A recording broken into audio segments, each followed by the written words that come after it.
Aloha there, this is Darci Frankel, Ayurveda practitioner and spa owner, giving you an Ayurveda report from the Hanalei Day Spa and the Ayurveda Center of Hawaii on Kauai. I wanted to make this short video for you to support you during this week of the turbulent astrological weather that's happening right now. We're in an eclipse cycle, so there's 2 eclipses happening this month, and then the Sun, Venus, Mercury, Mars, and K2 are all in a stellium in Aries. When the planets push us to our capacities, we really need to bolster ourselves to offset the stressful times. So I'll be giving you some practical tools that I've learned during my almost 2 decades of learning and practicing Ayurvedic medicine and maybe lifetimes, of experiential practice and teaching in the yogic sciences. Ayurveda is the science of healing from India, and often Ayurveda practitioners like myself will prescribe yogic practices as a prescription for people when they go to see them for suggestions and help. So back to the current astrological conditions. We all have 5 planets right now in Aries, so whatever house Aries occurs for you, Aries is a fire sign. And all these planets in Aries can exacerbate the natural fire within us. So particularly in the head, because Aries rules the head, that part of the body. Each of the signs has a part of the body that it rules.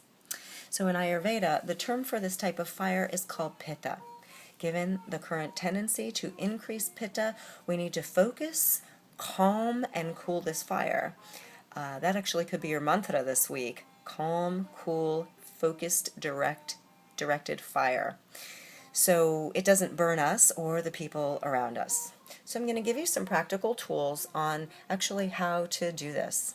The first suggestion to touch on what our friend Sam Jeppy says is cooling off our body by taking cool showers, swimming, or even a little plunge in the pool.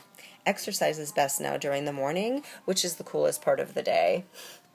Oh my gosh, the other day, as Mercury was changing signs into Aries, I was feeling so agitated. My mind was racing. Fortunately, I know and actually practice some of this wisdom sometimes, so I remembered to go for a swim. And then I went for a swim, and then I dipped in the cold pond, and immediately my whole physiology changed. I wasn't hot anymore, and my attitude changed. I felt better immediately. At first I was agitated, and then I felt great. So never underestimate the power of a cold shower, a cold dip in the pool, or a nice swim. Especially we want to keep our head cool right now. So in addition, when we're feeling hot, we want to take cooling foods, which means not spicy, oily, or fatty, or fried.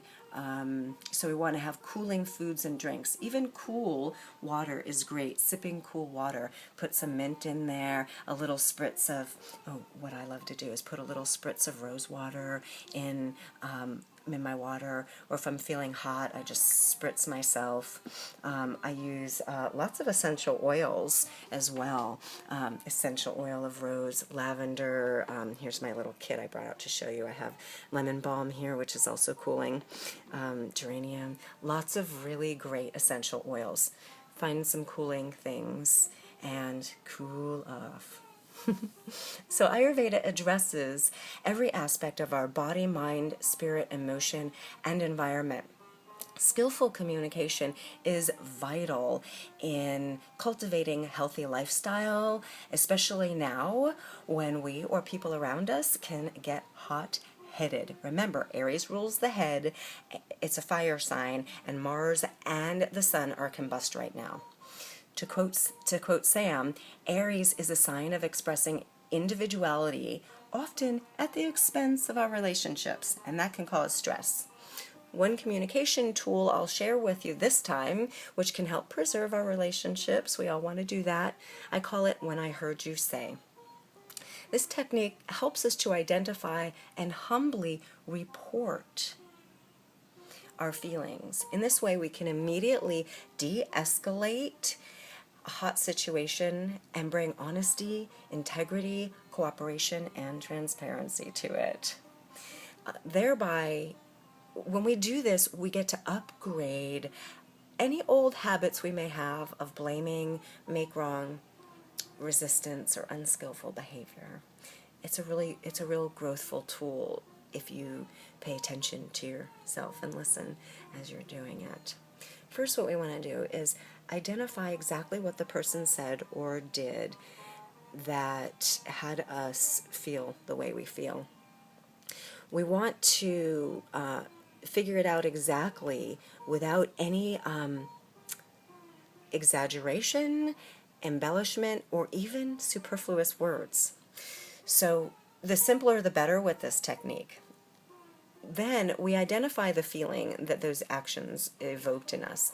It's a common practice in nonviolent communication, getting real, and radical honesty, all which I've studied extensively and share in my practice as a part of Ayurveda and psychology. So here's a common upset and an example. It's so common they even made a South Park episode about it. When you left the toilet seat up, I felt frustrated. Or another example is when I heard you say that you don't want to go with me, I felt sad. Do you see that? There's no blame, there's no shame in this communication. It is a little formulaic, but if you work with it, I promise you, you'll see the beauty, the perfection, and the simplicity, and experience the healing that it engenders, of course. So if you're in a heated discussion, take a few breaths, remember your mantra, calm, cool, focus your mind, and do this formula. Write it down. When you said, fill in the blank, or when I saw you leave the toilet seat up, I felt such and such. So try this practice this very week to help you keep your cool and preserve the peace. The next practice I'd like to share with you is a yogic exercise. It's a pranayama called Nadi Shodhana, or alternate nostril breathing. Nadi literally means channel. Shodhana means clean. It literally helps to clean the channels, the physical channels of the body, as well as the channels of the mind. We can tend to get buildup of toxins, also known as AMA, AMA, not to be confused, of course, with the American Medical Association. So we get these toxins built up in our body and our mind, and doing this practice of alternate nostril breathing helps us to clear those channels, releases tension from the nervous system, and helps to balance the both hemispheres of the brain. So if you're feeling excessively hot, it'll help to balance that. We'll do a brief introductory practice here, but I invite you to experiment with a sadhana or a 5-minute daily practice until the middle of the month. If you do it for a month or two, you get extra credit. You want to be in a seated, upright position, no extraneous tension, and you want to be comfortable. So we practice this away from food, 15 minutes away from food, before or after as well. So you'll start to pay attention and notice what happens. For myself, after about the 3rd minute of practice, I immediately feel more grounded, more centered, more peaceful, more in my body. It's simple and you don't need anything. Are you ready? Here we go. We begin with a mudra or hand position like this. We put the middle finger and the pointer finger down. We use our thumb and our ring finger to direct the airflow between the nostrils. So we begin with a nice inhale, inhaling and exhaling through the nose, of course. And we exhale. We always begin with that exhale. We're closing the right nostril off. Inhale here. As we exhale, we switch. So we switch to the other side. Inhale.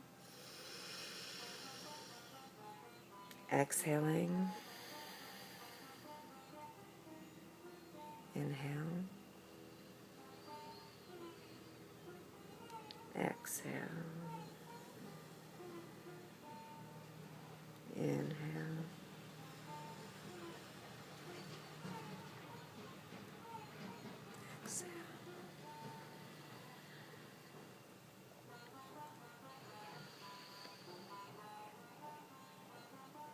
switching. Nice, long, deeper breaths. Exhale. Inhale here. Last one. Inhale. Release, exhaling through both nostrils. Take a few breaths here. In and out through both nostrils. Of course, all the while noticing how you're feeling. This is a great time to move into your meditation. You can practice this after a busy day, before sleep. It supports any transition, particularly if you're wanting to do some mental focused activity, or if you want to shift your energy. It does that really well and quickly. So your homework this week, if you choose to do it, is to keep your cool, to be skillful using the When I Heard You Say technique. Practice Nadi Shodhana for 5 minutes every day. So I'd love to hear what you found useful in this video. If you feel inspired to do so, please share your comments below, and we'll see you next time with love and aloha from Kauai. This is Darci Frankel. Namaste.